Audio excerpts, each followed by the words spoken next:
Sweldo na naman! Alin kaya dito pwede kong i-check out? Pa-deliver kaya ako ng food? Deserve ko na ba mag-upgrade ng phone? Shucks, ang dami ko pa palang bills this month.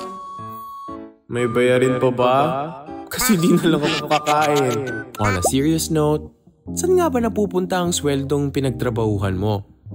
Ang pinakamalaking portion talaga ng sweldo ko monthly ay napupunta sa bills monthly. That includes Meralco bill, yung water bill, and mga insurances na binabayaran ko monthly.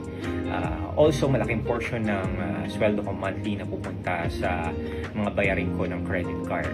Bali sa sweldo ko, malaking part na napupunta ron ay dun sa house rental at sa pagbabayad sa kuryente, sa tubig. Sa ganun part malaki napupunta yung aking sweldo. Usually sa mga groceries and bills, since yun naman talagang pinaka-priority. Also, sometimes sa clothes or coffee na need talaga for work. Grocery, paying bills, savings, investment. Alam mo pa, na ayon sa pinakahuling datos mula sa Family Income and Expenditure Survey, food, house rental and utilities, education, health at iba pang personal na pangangailangan ang karaniwang pinaglalaanan ng kita ng mga manggagawang Pilipino.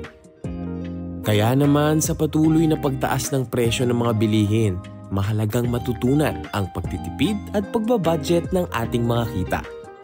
Paalala mga kasambahay, bawat piso ay mahalaga sa ating mga sweldo, lalo na kung ito ay pinagtatrabahuhan natin sa malinis na paraan. Laging tandaan, buy what you need and not what you want.